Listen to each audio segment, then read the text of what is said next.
What's up, YouTube box community? It's boy Mr. New for Sports. I'm back with that after fight thoughts video on that Vitali Klitschko versus Manuel Charr fight. And I know we don't really care about this fight because it's a foregone conclusion that the Klitschko is going to win this fight, but it's a heavyweight title fight. It's on HBO, and we haven't shown respect to the heavyweight title for years in America because the heavyweight title pretty much is overseas now, belonging to guys overseas like Vitali Klitschko and Vladimir Klitschko.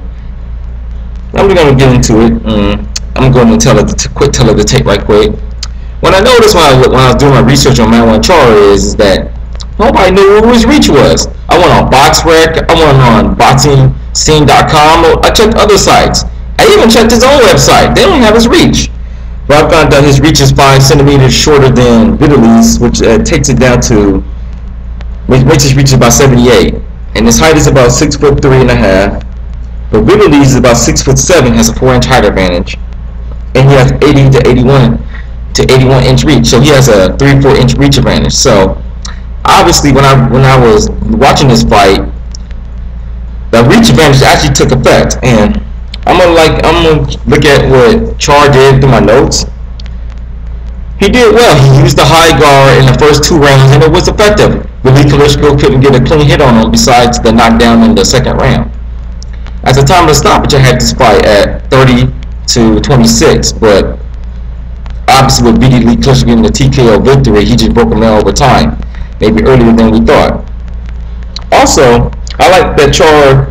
He occasionally land a punch because Klitschko really would keep his hands down. Usually he'll have a high guard or he'll use the jab to keep distance, kind of like Lennox Lewis. But obviously Vitali Klitschko didn't respect his power. Obviously, personally I think this is Klitschko's last fight because they probably put the tomato can. You know, this is Vitali's last fight. You know, he's gonna go into Parliament in the Ukraine pretty soon, so they picked the guy that he could easily beat. And this guy, and Manuel Charr obviously is not a big puncher with only having 11 knockouts in 21 fights, but obviously, you know, they picked him for a reason, and obviously, you know, they couldn't get the fight against Alexander Povetkin and Deontay Wilder because personally I think if they wait until the Klitschko's retire, then they go after the belts. But here's what I like about Charr. Y'all know punching. He didn't punch enough. If you're going to beat the Klitschkos, you got to take chances and take risks. Because obviously, they're going to use the jab and kick you back. So if you're going to fight the Klitschkos, you got to have to make it a dirty fight. You got to have to go in, lean your chest, lean your head on their chest, bang the body. You got to bang the body against the Klitschkos to wear him down, take him deep into fights, and maybe try to get the late knockout.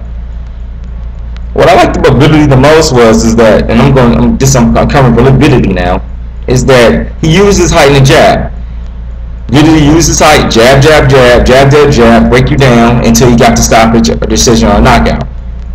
The one thing I didn't like about Vitali in this fight, he's 41 years old, so he looked a little stiff out there, a little slow. So my thing is this with Vitali, why are you still fighting? I understand there's nobody out there to beat, and the sad part is the best fight out there for the heavyweight division is Klitschko versus Klitschko. But you can't ask 2 brothers to fight each other, so that fight's never going to happen. But, you know, obviously I think Vitali's the better Klitschko in my opinion because he's the most tougher Klitschko, and I think Vladimir, if he got hit right, has kind of a glass jaw. But it has to be seen against Lamont Brewster and Corey Sanders. And another thing I didn't like about Vitali, and earlier, like I said earlier in this video, was that the fact that he kept his hands low. I don't know, was because he didn't respect Charr's power, or he just felt confident in his fight, or he just didn't have the energy to keep his hands up.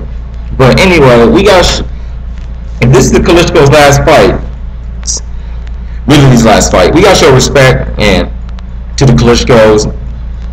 And personally, I wasn't a fan of the Klitschkos at first,